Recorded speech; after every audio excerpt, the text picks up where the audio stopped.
3월의 마지막 토요일 오후, 서울 시내 한 아파트의 작은 거실에 따스한 햇살이 스며들었습니다. 정소민은 옷장 앞에서 한참을 고민하고 있었습니다. 오늘은 대학 동기들과의 부부 모임이 있는 날이었고, 오랜만에 만나는 친구들 앞에서 초라해 보이고 싶지 않았습니다. 특히 최지혜가 올 예정이라는 연락을 받고 나서부터는 더욱 신경이 쓰였습니다. 여보, 이 옷 어때? 소민이 연보라색 원피스를 몸에 대고 물었습니다. 욕실에서 면도를 마치고 나온 김도윤은 수건으로 얼굴을 닦으며 아내를 바라봤습니다.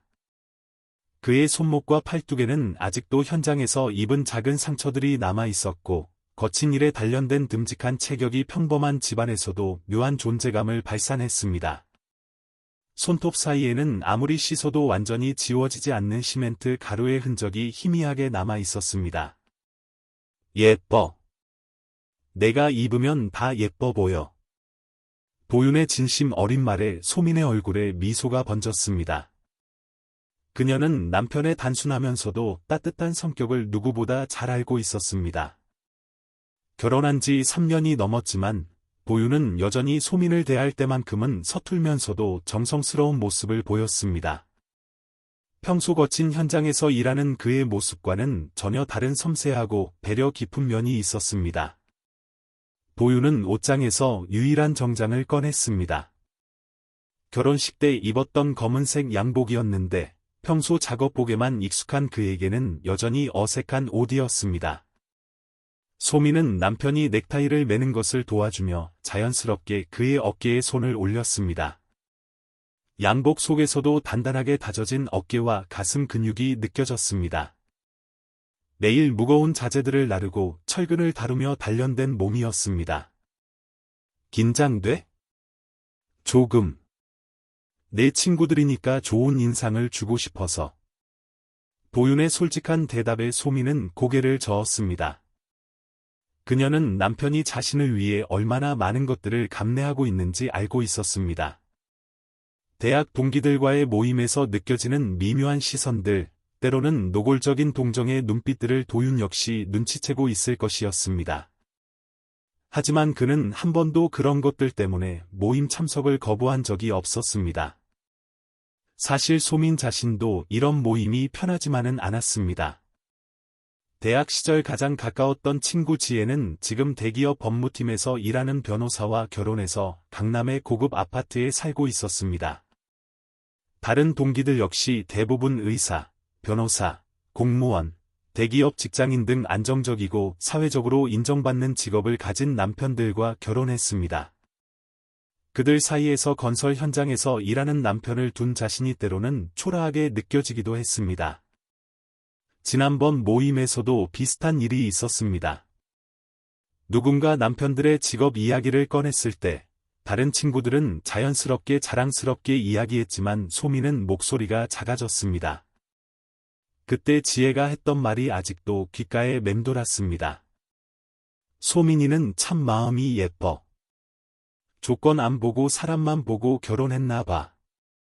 겉으로는 칭찬하는 것 같았지만 그 안에 담긴 의미를 모르는 사람은 없었습니다. 하지만 소민은 도윤과의 결혼을 단 한 번도 후회한 적이 없었습니다. 그는 천혜고아 출신으로 가족도 재산도 없었지만 성실하고 진실한 사람이었습니다. 매일 새벽 5시에 일어나서 현장으로 나가고 저녁 8시가 넘어서야 집에 돌아오는 고된 일상을 묵묵히 견뎠습니다. 그럼에도 불구하고 소민에게만큼은 항상 따뜻했고 작은 것 하나에도 감사할 줄 아는 마음을 가지고 있었습니다. 소민은 도윤이 얼마나 책임감 있는 사람인지 알고 있었습니다. 현장에서 일하는 다른 동료들이 그를 형님이라고 부르며 따르는 모습을 본 적이 있었습니다. 나이가 어린 신입 인부들에게는 일을 가르쳐주고 힘든 일이 있으면 먼저 나서서 해결하려 하는 모습이었습니다. 그런 도윤의 모습을 보며 소민은 자신이 옳은 선택을 했다고 확신했습니다. 소민아, 오늘 무리하지 마. 피곤하면 언제든 말해. 도윤이 아내의 어깨를 살짝 감싸며 말했습니다. 그의 목소리에는 묘한 무게감이 있었습니다. 마치 무언가를 감추고 있는 듯한, 그러면서도 아내를 보호하려는 의지가 담겨 있었습니다. 소미는 그런 남편의 모습이 더욱 든든하게 느껴졌습니다. 그가 자신을 얼마나 아끼고 소중히 여기는지 매 순간 느낄 수 있었습니다. 거울 앞에서 마지막으로 옷매무새를 다듬던 도윤의 눈빛에는 평소와 다른 무언가가 스쳐 지나갔습니다. 그것은 결단에 가까운 것이었습니다.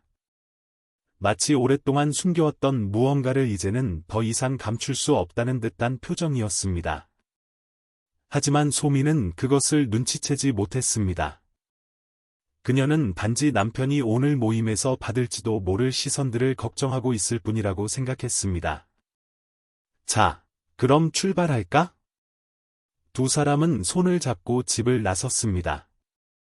봄바람이 살랑살랑 불어오는 오후였고, 벚꽃이 만개한 아파트 단지 사이로 따뜻한 햇살이 내려앉고 있었습니다. 그들이 향하는 모임 장소는 강남에 있는 고급 레스토랑이었습니다. 지하철로 약 40분 거리였습니다. 도윤은 평소처럼 대중교통을 이용하자고 했고, 소미는 자연스럽게 고개를 끄덕였습니다. 지하철역으로 향하는 길에서 소미는 남편의 옆모습을 살펴봤습니다. 정장을 입은 도윤은 평소보다 더욱 의젓해 보였습니다. 넓은 어깨와 단정한 자세, 그리고 깊이 있는 눈빛이 어딘지 범상치 않은 품격을 풍겼습니다. 하지만 소미는 그것을 단순히 남편의 타고난 품성이라고만 생각했습니다. 지하철 안에서 소미는 창밖을 바라보며 생각에 잠겼습니다. 오늘만큼은 남편이 받을 시선들에 상처받지 않았으면 좋겠다는 바람이 간절했습니다. 그녀는 도윤의 손을 꼭 잡으며 마음속으로 다짐했습니다. 어떤 말을 들어도 흔들리지 않겠다고, 자신이 선택한 남편을 끝까지 믿고 지켜내겠다고 말입니다. 하지만 그녀는 아직 몰랐습니다. 오늘 밤 모든 것이 뒤바뀔 것이라는 사실을 말입니다. 오후 6시, 강남 한복판에 위치한 고급 이탈리안 레스토랑 앞에서 소민과 도윤은 잠시 걸음을 멈췄습니다. 화려한 네온 사인과 유리창 너머로 보이는 세련된 인테리어가 소민을 압도했습니다. 레스토랑 입구에는 발레 파킹 서비스를 받으러 온 고급 승용차들이 줄지어 있었고, 정장 차림의 남녀들이 자연스럽게 드나들고 있었습니다.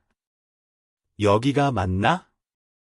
소민이 작은 목소리로 물었습니다. 평소 동네 식당에서 식사하던 그녀에게는 이런 고급스러운 장소가 부담스러웠습니다. 반면 도윤은 이런 곳에 익숙해 보였지만 아내를 배려해 당황스러운 척 연기하며 고개를 끄덕였습니다. 사실 그는 어린 시절부터 이런 레스토랑들을 자주 이용했지만 소민 앞에서는 그런 과거를 철저히 감추고 있었습니다.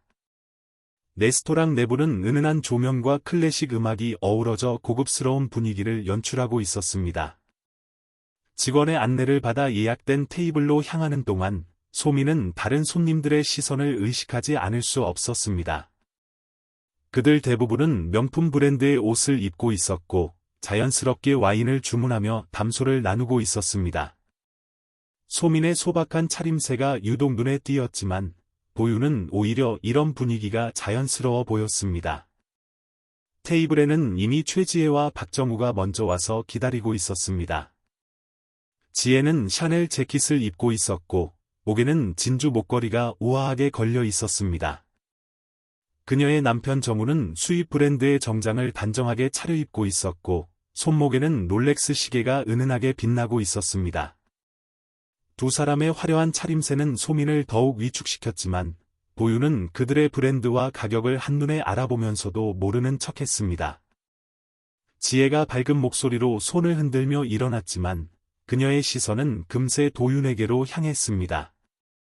도윤의 낡은 구두와 약간 구겨진 넥타이, 그리고 손목에 난 작은 상처들을 재빠르게 훑었습니다. 하지만 지혜는 도윤의 자연스러운 자세와 품격 있는 몸가짐에서 느껴지는 묘한 위화감을 놓쳤습니다. 건설 인부치고는 너무나 당당하고 세련된 모습이었지만, 선입견에 사로잡힌 그녀는 그것을 인식하지 못했습니다. 도윤이 정중하게 인사하며 먼저 와서 기다리게 해서 죄송하다고 말했습니다. 그의 말투는 예에 바르면서도 자연스러웠고 고급 레스토랑에서의 에티켓도 완벽했습니다. 정우가 일어나서 악수를 청했을 때 두 남자의 손이 맞닿는 순간이 묘한 긴장감을 자아냈습니다. 정우는 도윤의 거칠고 굳은 살이 박인 손을 느꼈지만 동시에 그의 악수법이 상당히 세련되다는 것도 느꼈습니다. 하지만 그는 그저 현장 일을 오래 한 사람의 특징 정도로만 생각했습니다. 자리에 앉자마자 지혜가 메뉴판을 들고 이곳의 와인이 정말 좋다며 자랑하기 시작했습니다. 정우가 골라준 이탈리아 직수입 와인이 한 병에 15만 원 정도 한다고 말하는 순간 소민의 얼굴이 굳어졌습니다. 15만 원이면 도윤의 하루 일당과 비슷한 금액이었습니다. 하지만 도윤은 내심 그 와인의 정확한 빈티지와 가격을 알고 있으면서도 아내를 위해 당황스러운 척 연기했습니다. 웨이터가 와인 리스트를 가져오자 정우가 능숙하게 프랑스 이름이 적힌 와인을 주문했습니다. 도윤은 그 발음이 틀렸다는 것을 알았지만 아무 말도 하지 않았습니다. 대신 정우를 향해 정중한 미소만 지었습니다. 도윤 씨는 와인 드시나요? 아, 그런데 내일도 일하시니까 술은 조심해야겠네요. 정우의 말에는 은근한 비꼼이 담겨 있었습니다. 건설 현장에서 일하는 사람은 매일 육체 노동을 해야 하니까 술을 마시면 안 된다는 뜻이었습니다. 소민의 얼굴이 붉어졌지만 도윤은 차분하게 대답했습니다. 괜찮습니다. 적당히 마시겠습니다. 지혜가 가벼운 웃음을 지으며 화제를 돌려 소민에게 요즘 어떻게 지내는지, 집은 아직 그 아파트에 사는지 물었습니다. 소민이 거기가 괜찮다고 대답하자 지혜는 자신들은 작년에 강남으로 이사했다며 자랑하기 시작했습니다. 정우의 회사에서 가깝기도 하고 아이 교육 환경도 좋다면서 소민 부부도 나중에 강남 쪽으로 이사 생각이 없냐고 물었습니다. 지혜의 질문은 겉으로는 친근해 보였지만 실제로는 경제적 능력을 떠보는 것이었습니다. 강남의 아파트 가격이 얼마나 비싼지는 모두가 알고 있는 사실이었습니다. 도윤은 내심 자신이 강남에서도 가장 비싼 지역에 여러 채 부동산을 소유하고 있다는 사실을 떠올렸지만 조용히 대답했습니다. 아직은 지금 집이 편해서요. 나중에 여건이 되면 생각해 보겠습니다. 정우가 피식 웃으며 말했습니다. 그러게요. 강남은 아무나 살 수 있는 곳이 아니니까요. 저희도 정말 무리해서 들어간 거거든요. 그의 말은 겸손한 척하면서도 자신의 경제적 능력을 과시하는 것이었습니다. 동시에 도윤 부부는 그런 능력이 없다는 것을 돌려서 말하는 것이기도 했습니다.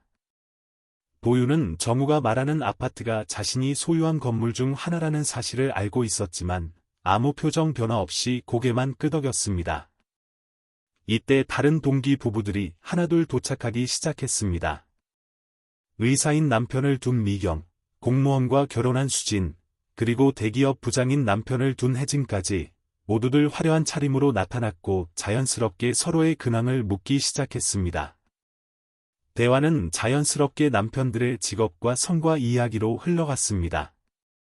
미경은 남편이 최근 개원한 병원 이야기를, 수진은 남편이 승진한 이야기를, 혜진은 남편이 받은 포상 이야기를 자랑스럽게 꺼냈습니다. 그들의 화려한 성공담 속에서 도윤만 소외되어 있는 것처럼 보였습니다. 지혜가 의도적으로 도윤에게 시선을 돌리며 요즘 어떤 현장에서 일하는지 물었습니다. 도윤이 신도시 쪽 아파트 건설 현장에서 일한다고 대답하자 지혜는 동정 어린 표정을 지으며 물었습니다. 아, 그렇구나. 요즘 건설업계가 어렵다던데 괜찮으세요? 관심을 표하는 듯했지만 실제로는 도윤의 불안정한 직업 상황을 부각시키는 질문이었습니다. 다른 사람들의 시선이 모두 도윤에게 집중되었고 그 시선들에는 미묘한 동정심이 섞여 있었습니다. 도윤은 그들이 말하는 그 신도시 개발 프로젝트가 실제로는 자신의 회사가 주관하는 사업이라는 것을 알고 있었지만 담담하게 대답했습니다. 일이 있을 때와 없을 때가 있지만 다행히 지금은 큰 프로젝트여서 안정적입니다. 정우가 동정하는 듯한 표정으로 말했습니다. 그래도 몸 조심하세요. 건설 현장은 위험하잖아요. 소민이가 걱정 많이 할 텐데. 겉으로는 걱정하는 말이었지만 그 안에는 위험하고 불안정한 일을 하는 도윤이 불쌍하다는 의미가 담겨 있었습니다. 소민의 가슴이 답답해지기 시작했습니다. 이런 식으로 계속 이어진다면 저녁 시간이 얼마나 고통스러울지 벌써부터 예상이 되었습니다. 테이블 위에는 고급 요리들이 차려졌지만 소민은 음식을 제대로 맛볼 수 없었습니다. 친구들의 미묘한 시선과 은근한 비교, 그리고 남편을 향한 동정 어린 눈빛들이 그녀를 괴롭혔습니다. 하지만 도윤은 여전히 침착했습니다. 그의 눈빛에는 흔들림이 없었고 오히려 무언가를 관찰하는 듯한 차분함이 있었습니다. 마치 이 모든 상황을 예상하고 있었던 것처럼. 그리고 곧 모든 것이 뒤바뀔 순간을 기다리고 있는 것처럼 말입니다. 저녁 식사가 본격적으로 시작되면서 분위기는 더욱 어색해졌습니다. 웨이터가 가져온 고급 요리들이 테이블에 차려졌지만 소민은 음식을 제대로 맛볼 수 없었습니다. 지혜와 정우의 시선과 말투에서 느껴지는 미묘한 우월감이 점점 노골적으로 드러나고 있었기 때문입니다.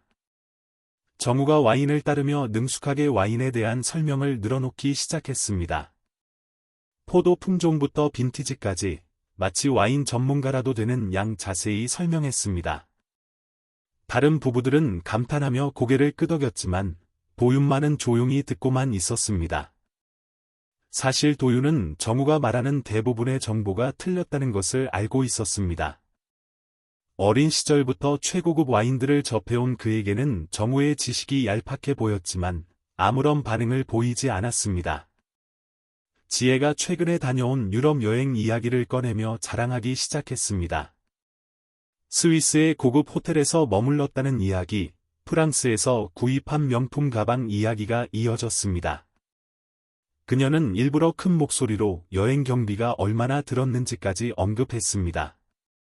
3박 4일에 1,000만 원이 넘게 들었다고 하자 소민의 표정이 어두워졌습니다. 그 돈이면 그들 부부가 1년 넘게 생활할 수 있는 금액이었습니다. 소민아, 너희도 신혼여행 때 유럽 갔었지? 어디로 갔었더라? 지혜의 질문에 소민은 잠시 망설였습니다. 그들의 신혼여행은 제주도 3박 4일이었고 그마저도 알뜰하게 계획해서 다녀온 여행이었습니다. 다른 사람들이 말하는 화려한 해외여행과는 비교할 수 없는 수준이었습니다. 제주도로 다녀왔어. 경치도 좋고 음식도 맛있더라. 소민이 작은 목소리로 대답하자 테이블에 미묘한 침묵이 흘렀습니다. 다른 부부들은 모두 신혼여행으로 유럽이나 동남아시아를 다녀온 경험들을 가지고 있었기 때문입니다. 지혜가 애써 밝은 목소리로 제주도 좋지 라고 말했지만 그 말 속에는 동정심이 가득했습니다. 정우가 화제를 바꾸며 최근 승진 이야기를 꺼냈습니다. 대기업 법무팀에서 과장으로 승진했다며 이제 연봉이 억대에 가깝다고 자랑했습니다.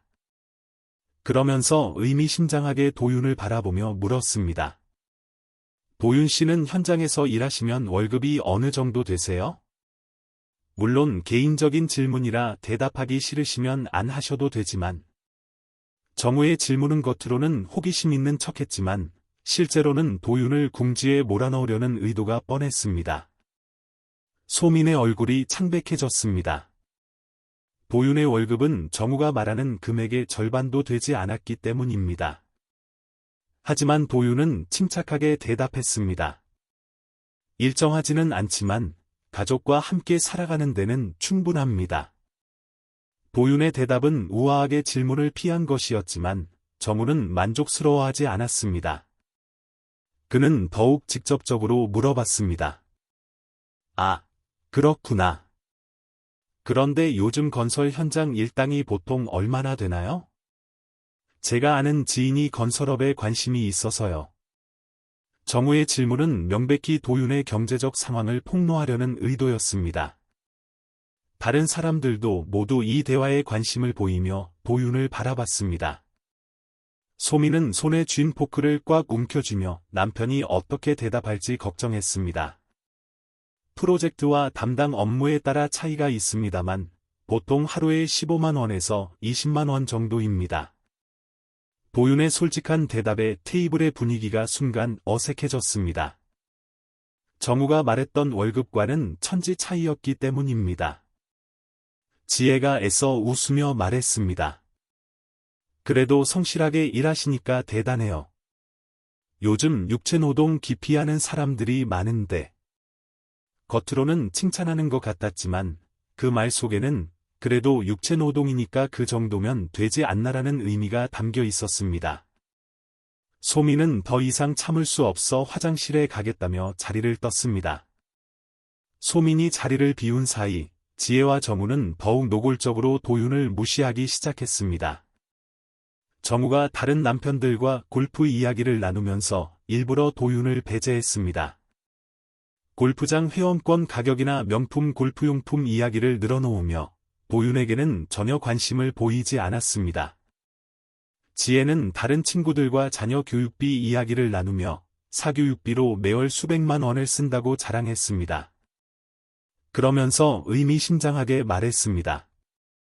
요즘 교육비가 정말 장난이 아니에요.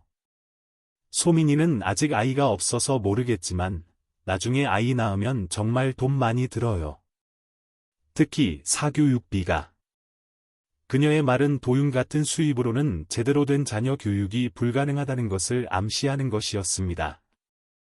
도윤은 그들의 대화를 들으며 내심 씁쓸한 미소를 지었습니다. 그들이 자랑하는 모든 것들이 자신에게는 아무것도 아닌 것들이었지만 지금 이 순간만큼은 그것을 드러낼 수 없었습니다. 의사인 남편을 둔 미경이 최근에 구입한 수입차 이야기를 꺼냈습니다. 독일제 고급 세단을 샀다며 가격이 억대가 넘는다고 자랑했습니다. 그러면서 도윤에게 물었습니다. 도윤 씨는 차 있으세요? 아니요. 대중교통을 이용합니다. 도윤의 대답에 테이블에 또 다른 침묵이 흘렀습니다. 차가 없다는 것은 곧 경제적 여유가 없다는 것을 의미했기 때문입니다.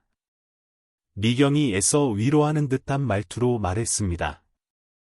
요즘 대중교통이 잘 되어 있으니까 차 없어도 괜찮죠. 환경에도 좋고.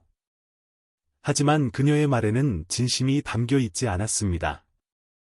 오히려 도윤을 더욱 초라하게 만드는 말이었습니다. 도윤은 자신이 소유한 수십 대의 차들을 떠올리며 조용히 미소만 지었습니다.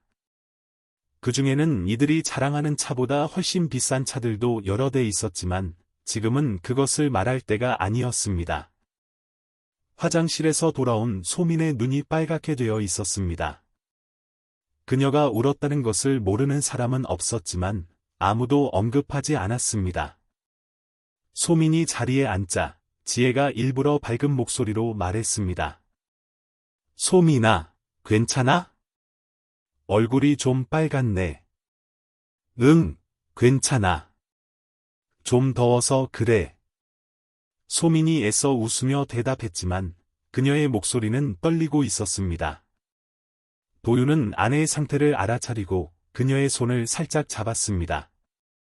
하지만 그 순간 정우가 또 다른 폭탄 발언을 했습니다. 그런데 도윤 씨, 혹시 나중에 다른 일 해볼 생각은 없으세요? 건설일은 나이 들면 힘들잖아요. 정우의 질문은 도윤의 미래에 대한 불안감을 건드리는 것이었습니다.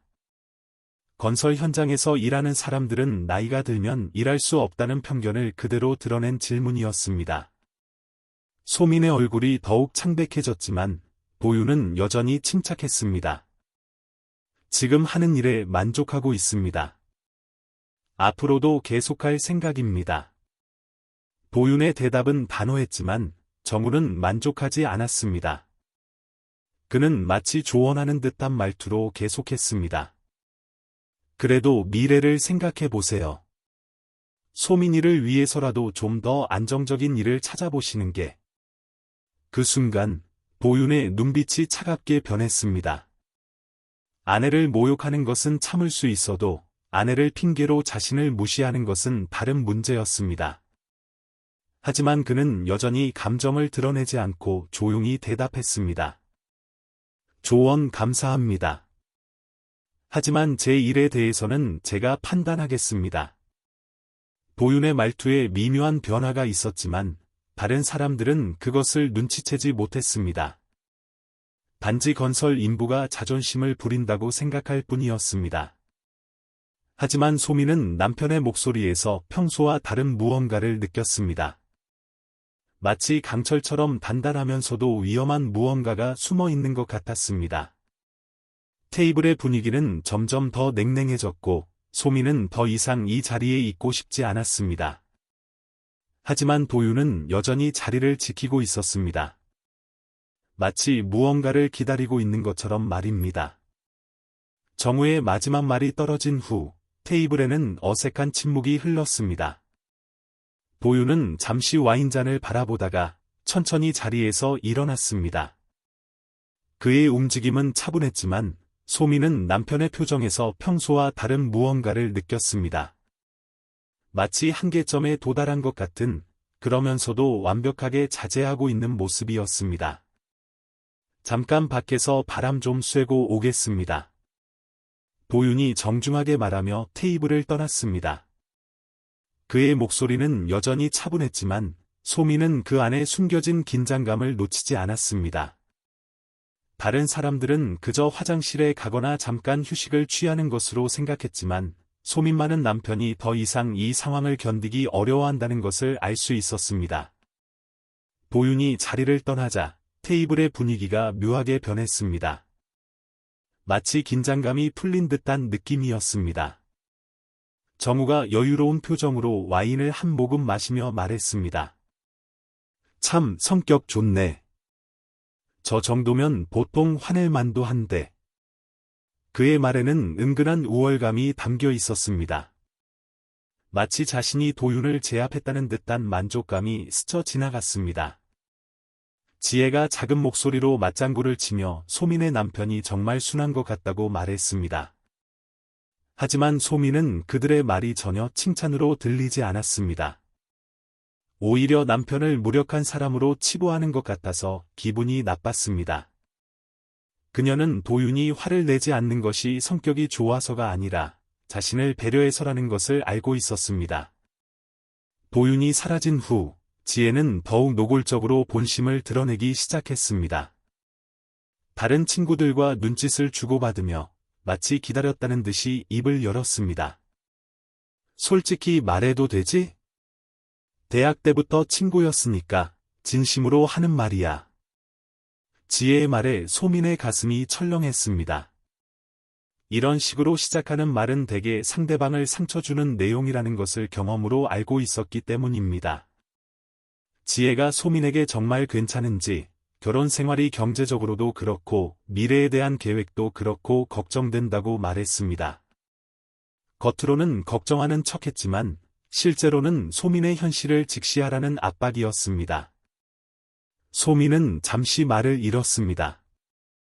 어떻게 대답해야 자신의 자존심을 지킬 수 있을지 고민했지만 적절한 답을 찾을 수 없었습니다. 정우가 지혜의 말에 동조하며 거들었습니다. 자신들도 소민을 위해서 하는 말인데 지금이라도 늦지 않았으니까 다른 선택을 생각해보라고 조언했습니다. 그의 말은 더욱 직접적이었습니다. 마치 도윤과의 결혼이 잘못된 선택이라고 단정하는 듯한 어조였습니다. 소민의 얼굴이 창백해졌지만 다른 사람들은 계속해서 자신들의 의견을 쏟아냈습니다. 의사인 남편을 둔 미경이 동정 어린 표정으로 말했습니다. 자신들이 이런 말하는 것도 다 소민을 생각해서라며 지금은 젊으니까 괜찮을지 모르지만 나중에 아이라도 생기면 어떻게 할 거냐고 걱정했습니다. 미경의 말에 다른 사람들도 고개를 끄덕였습니다. 마치 소민의 미래가 이미 정해진 비극인 양, 그들은 걱정하는 척했지만 실제로는 우월감을 느끼고 있었습니다. 공무원과 결혼한 수진이 한술 더 떠서 말했습니다. 진짜 솔직히 말하면 대학까지 나온 여자가 왜 그런 선택을 했는지 이해가 안 된다고. 조건을 보고 결혼하라는 건 아니지만 그래도 미래는 생각해야 하는 거 아니냐고 비판했습니다. 수진의 말은 더 이상 걱정이 아니라 노골적인 비판이었습니다. 소민의 결혼 선택 자체를 문제 삼는 발언이었습니다. 소민은 손을 꽉 쥐며 참으려 했지만 눈물이 맺히기 시작했습니다. 대기업 부장 남편을 둔 혜진이 마지막 일격을 가했습니다. 수진의 말에 동감한다며 소민은 충분히 좋은 조건의 남자를 만날 수 있었을 텐데 지금이라도 다시 생각해보라고 말했습니다. 이혼이 그렇게 부끄러운 것도 아니고 소민 같으면 다시 좋은 사람 만날 수 있다고 덧붙였습니다.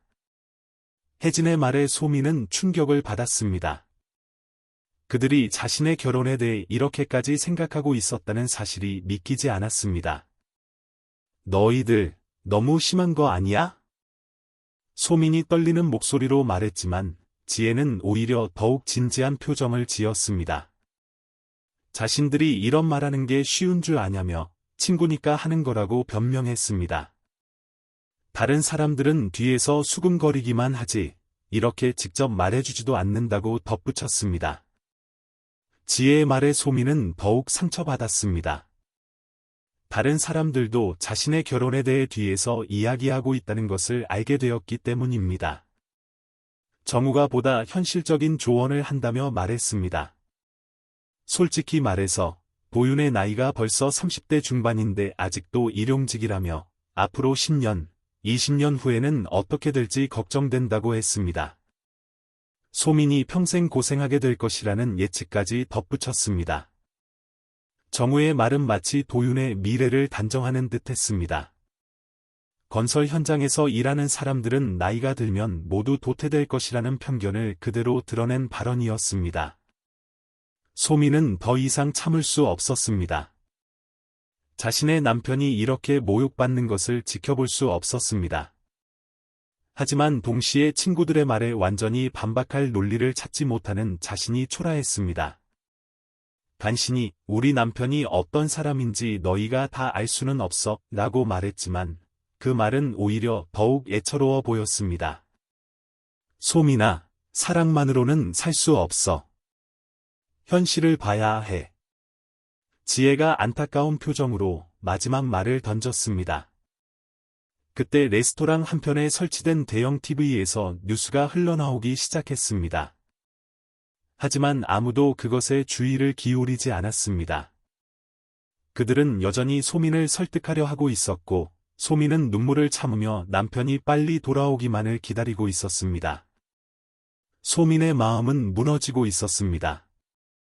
친구들의 말이 전부 틀렸다고 확신할 수 없는 자신이 한심했고 남편을 완전히 믿지 못하는 자신이 부끄러웠습니다. 하지만 그녀는 아직 몰랐습니다. 곧 그 TV에서 나올 뉴스가 이 모든 상황을 완전히 뒤바꿀 것이라는 사실을 말입니다. 그리고 지금 밖에서 바람을 쐬고 있는 도윤이 실제로는 자신의 비서와 중요한 통화를 하고 있다는 것도 전혀 알지 못했습니다. 지혜의 마지막 말이 떨어진 후 테이블에는 무거운 침묵이 흘렀습니다. 소민은 손에 쥔 냅킨을 꽉 움켜쥐며 친구들을 바라봤습니다. 그들의 표정에는 자신들이 옳다는 확신이 가득했고 소민을 동정하는 듯한 시선들이 그녀를 더욱 답답하게 만들었습니다. 하지만 소민은 포기할 수 없었습니다. 자신이 사랑하는 남편을 그리고 자신의 선택을 끝까지 지켜내고 싶었습니다. 너희들이 우리 남편에 대해 잘못 알고 있어.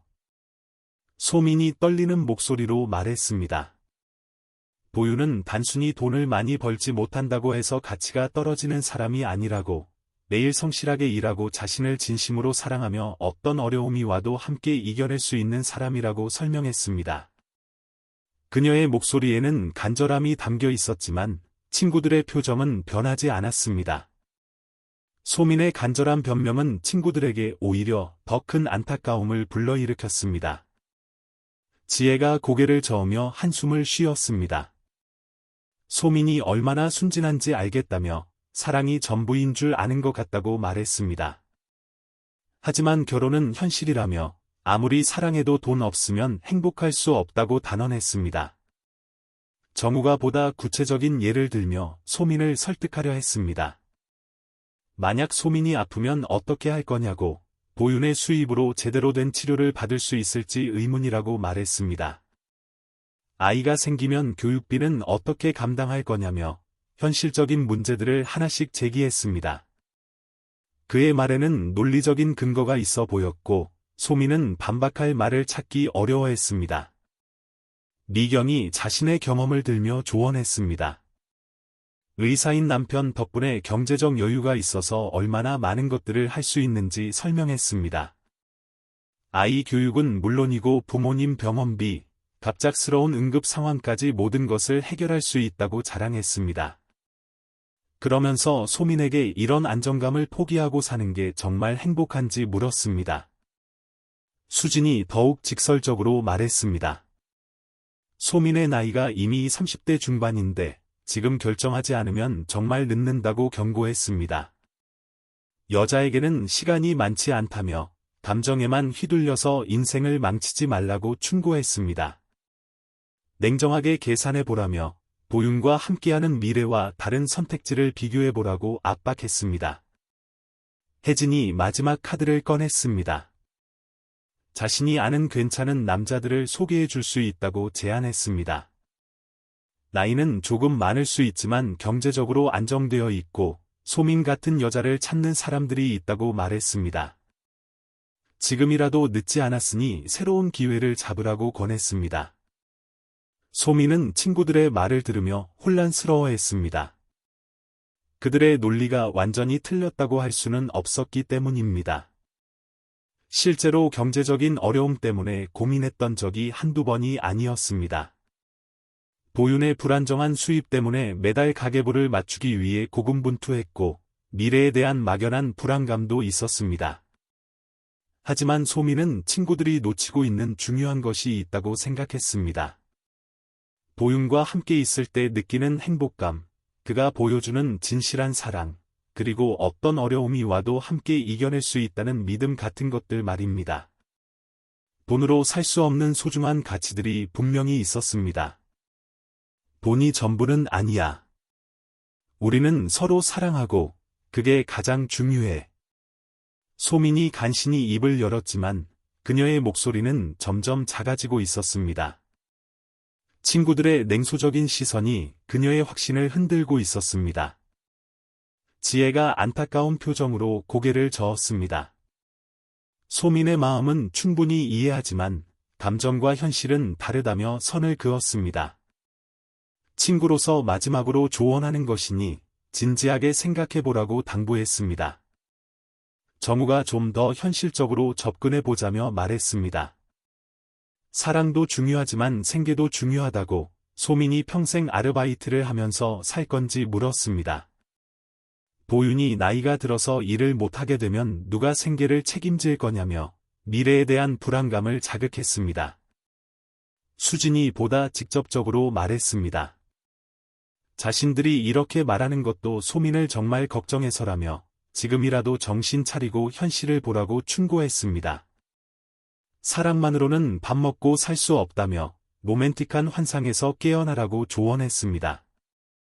미경이 최종적으로 정리하듯 말했습니다. 결혼은 현실이라며 감정보다는 이성적인 판단이 필요하다고 강조했습니다. 소민의 행복을 위해서라도 다시 한번 생각해보라고 당부했습니다. 그들의 말이 끝나자 테이블에 다시 침묵이 흘렀습니다. 우리 남편이 어떤 사람인지 너희는 정말 몰라. 소민이 마지막으로 중얼거렸습니다. 그녀의 목소리에는 절망감이 묻어 있었지만 동시에 남편에 대한 확고한 믿음도 담겨 있었습니다. 하지만 친구들은 더 이상 들으려 하지 않았습니다. 그들은 이미 소민을 설득하는 것을 포기한 듯 보였습니다. 테이블의 분위기는 이미 돌이킬 수 없을 만큼 냉랭해져 있었습니다. 소민은 친구들과 자신 사이에 깊은 골이 생겼다는 것을 느꼈습니다. 그들이 바라보는 세상과 자신이 바라보는 세상이 완전히 다르다는 것을 깨달았습니다.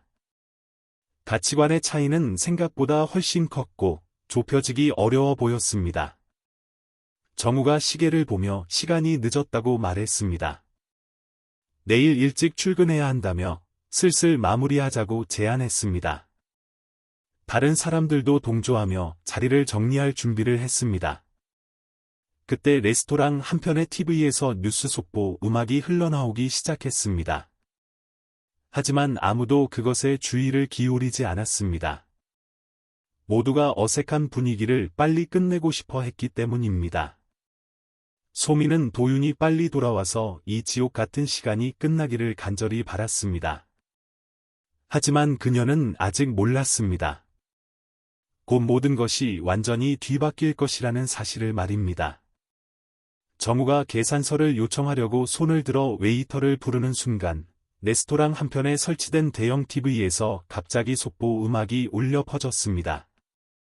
평소 배경음악처럼 무시되던 뉴스가 갑자기 모든 사람들의 시선을 끌기 시작했습니다. 빨간색 속보 자막이 화면 하단에 떠올랐고 아나운서의 진지한 목소리가 레스토랑 전체에 울려 퍼졌습니다. 속보입니다.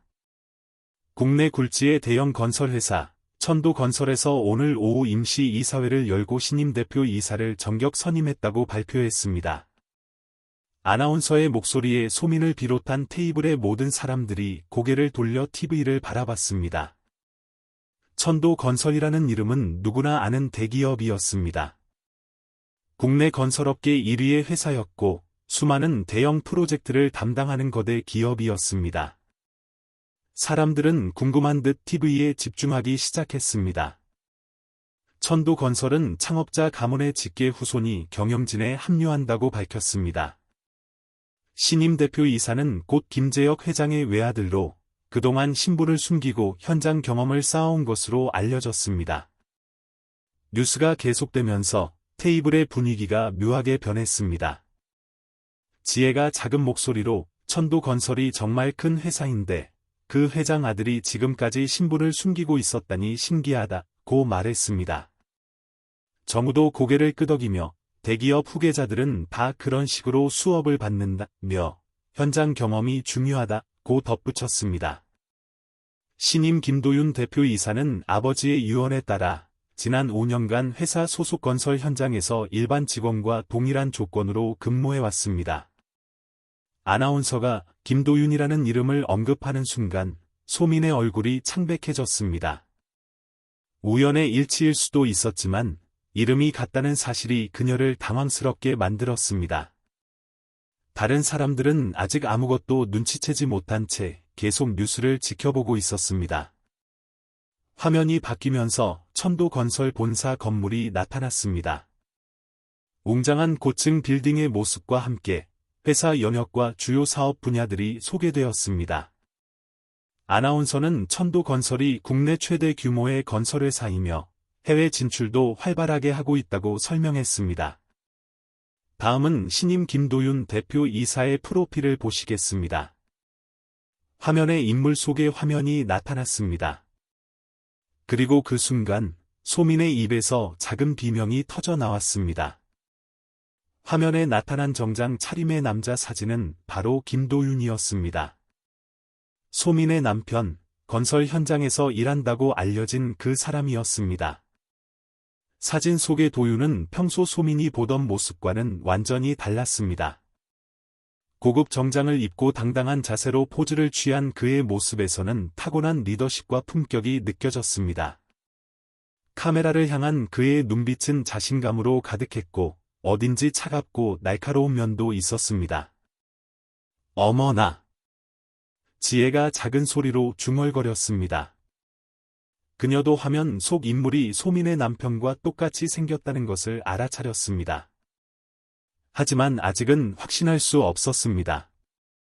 단순히 닮은 사람일 수도 있다고 생각했습니다. 화면에서 도윤의 학력과 경력이 소개되기 시작했습니다. 명문대 경영학과 졸업, 해외 MBA 취득, 그리고 지난 5년간 천도건설 산하건설 현장에서의 근무 경력까지 모든 것이 소민이 알고 있던 남편의 모습과는 정반대였습니다. 정우가 어리둥절한 표정으로 소민을 바라봤습니다. 소민의 얼굴이 새하얗게 질려 있었고 손이 덜덜 떨리고 있었습니다. 그녀는 자신의 눈을 믿을 수 없었습니다. 화면 속의 남자가 정말 자신의 남편인지 아니면 악몽을 꾸고 있는 것인지 확신할 수 없었습니다. 김도윤 신임 대표이사는 내일 오전 공식 취임식을 갖고 오후에는 첫 기자회견을 가질 예정입니다. 아나운서의 멘트와 함께 화면에 자막이 떠올랐습니다. 천도건설 신임 대표이사 김도윤이라는 글자가 선명하게 화면 하단에 표시되었습니다. 더 이상 의심할 여지가 없었습니다. 화면 속의 남자는 분명히 소민의 남편 김도윤이었습니다. 테이블의 모든 사람들이 입을 다물지 못한 채 TV를 바라보고 있었습니다. 미경이 손으로 입을 가리며 믿을 수 없다는 표정을 지었습니다. 수지는 눈을 크게 뜨고 화면과 소민을 번갈아 보고 있었습니다. 혜진은 아예 의자에서 일어나 TV에 더 가까이 다가갔습니다. 소민은 아무 말도 할 수 없었습니다. 지난 몇 년간 자신이 알고 있던 남편의 모든 것이 거짓이었다는 충격이 그녀를 덮쳤습니다. 천혜고하라고 했던 그의 말, 가족이 없다고 했던 그의 말, 그리고 건설 현장에서 일용직으로 일한다고 했던 그의 말들이 모두 거짓이었습니다. 화면에서는 계속해서 도윤의 업적과 향후 계획에 대한 설명이 이어졌습니다. 천도건설의 미래 비전과 신임 대표 이사의 포부가 소개되었습니다. 매 순간이 소민에게는 충격의 연속이었습니다. 그동안 그가 얼마나 많은 것을 숨기고 있었는지 깨닫게 되었기 때문입니다. 정우가 떨리는 목소리로 물었습니다. 소민 씨, 혹시 저 사람이... 하지만 소민은 대답할 수 없었습니다. 그녀는 그저 충격에 빠진 채 화면을 바라볼 뿐이었습니다. 방금 전까지 자신의 남편을 동정하고 걱정했던 사람들이 이제는 모두 경악한 표정으로 그녀를 바라보고 있었습니다. 그때 레스토랑 입구에서 익숙한 목소리가 들려왔습니다. 도윤이 돌아오고 있었습니다. 하지만 이제 그는 더 이상 단순한 건설 인부가 아니었습니다. 대한민국 최대 건설회사의 대표이사였습니다. 도윤이 레스토랑으로 들어오는 발걸음 소리가 들리자 테이블의 모든 사람들이 얼어붙었습니다. TV 화면에서는 여전히 천도건설 신임 대표이사에 관한 뉴스가 흘러나오고 있었고 도윤의 사진이 선명하게 화면에 떠 있었습니다. 지혜와 정우를 비롯한 모든 사람들이 숨을 죽인 채 도윤이 다가오는 것을 지켜봤습니다. 도윤이 테이블에 다가오면서 이상한 분위기를 감지했습니다. 모든 사람들이 자신을 바라보는 시선이 평소와 달랐습니다. 경악, 당황, 그리고 어떤 두려움 같은 감정들이 뒤섞여 있었습니다. 그리고 소민의 창백한 얼굴과 떨리는 손을 보는 순간 도윤은 무슨 일이 일어났는지 직감적으로 알아차렸습니다. 도윤의 시선이 TV로 향했습니다. 화면에는 자신의 사진과 함께 천도건설 신임 대표이사 김도윤이라는 자막이 떠 있었습니다. 그는 잠시 화면을 바라본 후 천천히 자리에 앉으며 조용히 한숨을 쉬었습니다. 더 이상 숨길 필요가 없다는 듯한 표정이었습니다. 정우가 떨리는 목소리로 먼저 입을 열었습니다. 도윤 씨가 정말 저 사람이냐고, 천도건설 대표이사가 맞냐고 물었습니다. 그의 목소리에는 믿을 수 없다는 감정이 가득했습니다. 방금 전까지 자신이 무시하고 깔보던 상대가 사실은 자신보다 훨씬 높은 위치에 있는 사람이었다는 충격이 그를 압도하고 있었습니다. 도윤이 고개를 끄덕이며 담담하게 대답했습니다. 그렇다고 자신이 천도건설의 김도윤이 맞다고 말했습니다. 그의 목소리는 평소와 달리 권위가 느껴졌지만 여전히 차분했습니다. 더 이상 감출 이유가 없어졌기 때문에 솔직하게 인정하는 것이었습니다. 지혜가 입을 다물지 못한 채 물었습니다. 그럼 지금까지 건설 현장에서 일한다고 한 것은 거짓말이었냐고, 왜 이런 속임수를 썼냐고 따졌습니다. 그녀의 목소리에는 배신감과 당황스러움이 뒤섞여 있었습니다. 자신이 그동안 얼마나 무례하게 굴었는지 깨닫고 있었기 때문입니다. 도윤이 잠시 소민을 바라본 후 입을 열었습니다. 거짓말은 아니라고, 실제로 지난 5년간 건설 현장에서 일반 직원과 동일한 조건으로 일했다고 설명했습니다. 아버지의 유언에 따라 현장 경험을 쌓아야만 정식으로 후계자가 될 수 있었기 때문이라고 덧붙였습니다. 단지 자신의 진짜 정체를 숨겼을 뿐이라고 말했습니다. 소민이 떨리는 목소리로 물었습니다. 그럼 나한테도 거짓말한 거야? 천해고하라고, 가족이 없다고 한 말도. 도윤의 표정이 잠시 어두워졌습니다. 그는 소민의 손을 잡으려 했지만 소민이 손을 뿌리쳤습니다. 도윤이 깊은 숨을 들이쉬며 말했습니다. 소민에게만큼은 정말 미안하다고, 하지만 아버지의 유언 때문에 아무에게도 말할 수 없었다고 해명했습니다. 만약 자신의 정체가 알려진다면 진정한 현장 경험을 쌓을 수 없을 거라고 판단했다고 설명했습니다. 미경이 어이없다는 표정으로 말했습니다. 그럼 자신들이 지금까지 도윤을 무시하고 비웃은 것을 모두 알고 있으면서도 가만히 있었던 거냐고, 얼마나 비웃고 있었을지 상상할 수 없다고 분노했습니다. 자신들의 행동이 얼마나 우스꽝스러웠는지 깨닫고 부끄러워하고 있었습니다. 도윤이 차분하게 대답했습니다. 비웃지 않았다고, 오히려 많은 것을 배웠다고 말했습니다. 사람들이 얼마나 쉽게 겉모습으로 다른 사람을 판단하는지, 그리고 돈과 지위가 없다고 생각되는 사람을 어떻게 대하는지 확실하게 알 수 있었다고 덧붙였습니다. 그의 말에는 날카로운 비판이 담겨 있었습니다. 정우가 당황하며 변명하려 했습니다. 자신들이 그런 뜻으로 한 말이 아니라고, 단지 걱정해서 한 말이었다고 해명했습니다. 하지만 도윤은 그의 말을 조용히 제지했습니다. 걱정이었다면 다른 방식으로도 표현할 수 있었을 거라고, 하지만 지금까지 들은 말들은 명백한 무시와 조롱이었다고 지적했습니다. 수진이 얼굴이 빨갛게 달아오른 채 말했습니다. 그럼 자신들을 시험한 거냐고, 일부러 속여서 반응을 보려고 한 거냐고 따졌습니다. 도윤이 고개를 저었습니다. 시험할 생각은 없었다고, 단지 평범한 사람으로 대해주기를 바랐을 뿐이라고 말했습니다.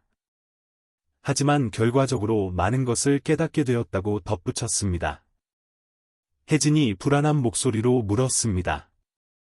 그럼 지금까지 한 말들을 모두 기억하고 있는 거냐고, 혹시 보복할 생각은 없는지 걱정스럽다고 털어놓았습니다. 도윤이 쓴웃음을 지으며 대답했습니다. 보복할 생각은 없다고, 하지만 오늘 일로 많은 것을 배웠다고 말했습니다. 소민이 눈물을 참으며 말했습니다. 그럼 나는 뭐야? 나만 바보같이 모르고 있었던 거야? 도윤의 표정이 부드러워졌습니다. 그는 소민에게 진심으로 사과했습니다. 소민만큼은 정말 속이고 싶지 않았다고, 하지만 아버지와의 약속 때문에 어쩔 수 없었다고 설명했습니다. 앞으로는 절대 숨기지 않겠다고 약속했습니다. 도윤이 천천히 일어나서 친구들을 바라봤습니다. 그의 눈빛에는 이제 평소의 온화함 대신 날카로운 권위가 담겨 있었습니다. 여러분이 비웃던 그 건설 현장, 이제 제가 책임집니다. 흙 묻은 손이 부끄러운 게 아니라 남을 깔보는 마음이 더 부끄럽죠. 도윤의 마지막 말에 테이블의 모든 사람들이 말문이 막혔습니다. 그들은 자신들이 얼마나 어리석었는지, 그리고 얼마나 큰 실수를 저질렀는지 깨닫고 있었습니다. 모든 것이 완전히 뒤바뀐 순간이었습니다.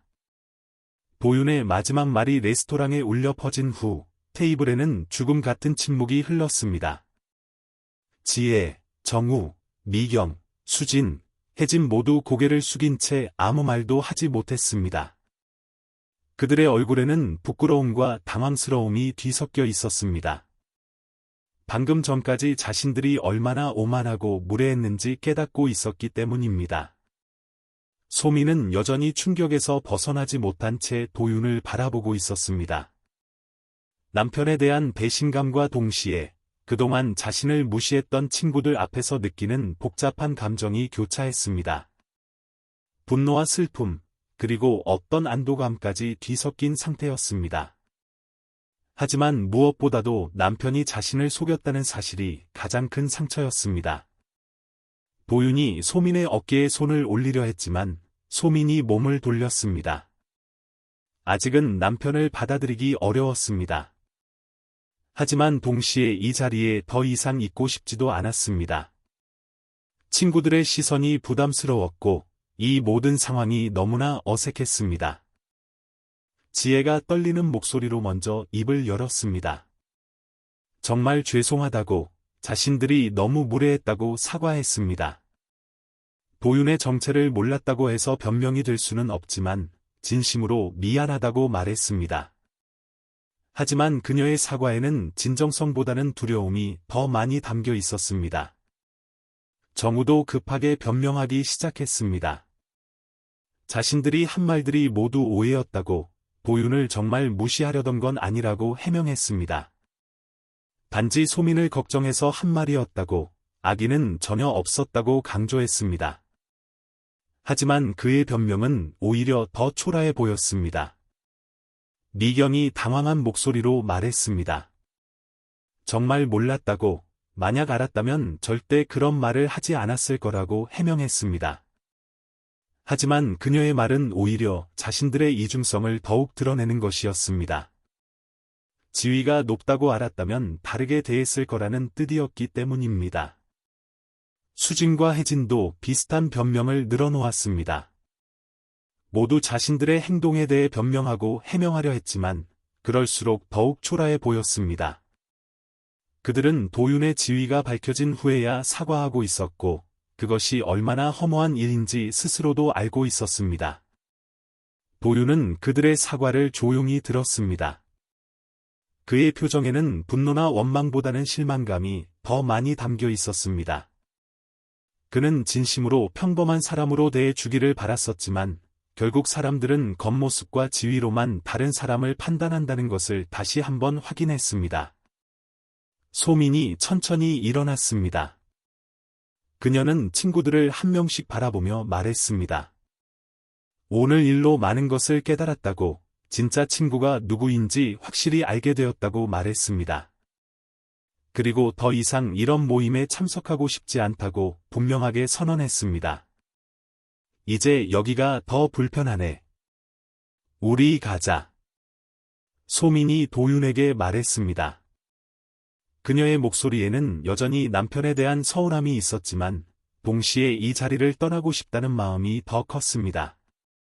도윤이 고개를 끄덕이며 일어났습니다. 그는 친구들에게 마지막 인사를 건넸습니다. 오늘 덕분에 많은 것을 배웠다고, 앞으로도 건강하게 지내라고 말했습니다. 지혜가 급하게 일어나며 소민을 붙잡으려 했습니다. 우리, 나중에 밥 한번. 지혜가 애원하는 목소리로 말했지만 소민은 미소만 짓고 돌아섰습니다. 그 미소에는 여러 감정이 복합적으로 담겨 있었습니다. 안타까움, 실망감, 그리고 어떤 해방감까지 말입니다. 정우가 마지막으로 도윤에게 말했습니다.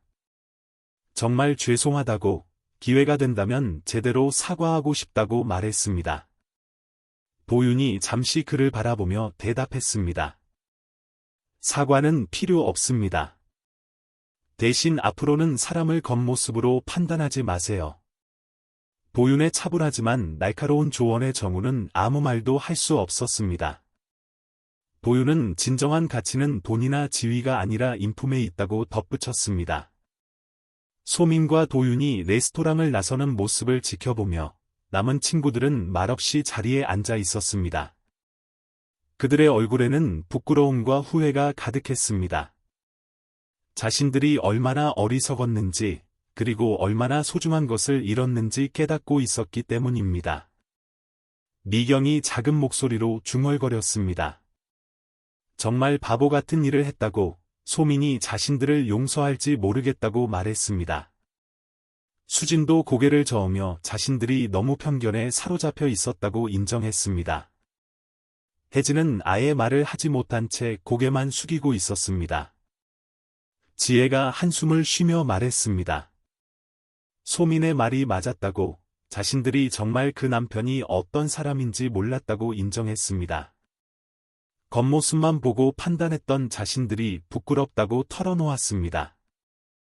정우도 침묵 속에서 자신의 행동을 반성하고 있었습니다. 웨이터가 계산서를 가져왔지만 아무도 선뜻 나서지 않았습니다. 분위기가 너무 어색했고 모든 사람들이 오늘 일어난 일에 대해 생각에 잠겨 있었기 때문입니다. 결국 정우가 계산을 했지만 그의 표정은 어두웠습니다. 친구들이 하나둘 자리를 정리하며 헤어지기 시작했습니다. 평소라면 다음 모임 약속을 잡았겠지만 오늘은 아무도 그런 말을 꺼내지 않았습니다. 모두가 오늘 일로 큰 충격을 받았고 당분간은 서로 얼굴을 보기 어려울 것 같았습니다. 레스토랑을 나서면서 지혜가 뒤돌아보며 말했습니다. 정말 예상하지 못한 일이었다고, 앞으로는 사람을 판단할 때 더 신중해야겠다고 다짐했습니다. 하지만 그녀의 마음 한편에는 여전히 아쉬움이 남아 있었습니다.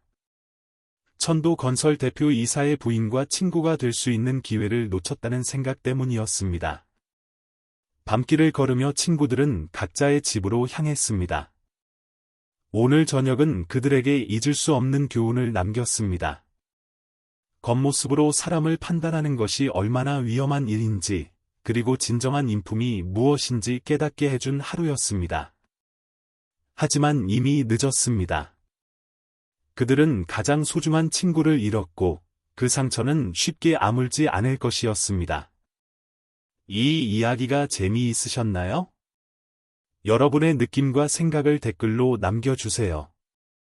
여러분의 의견이 정말 궁금해요. 좋아요, 구독, 알림 설정도 잊지 마세요.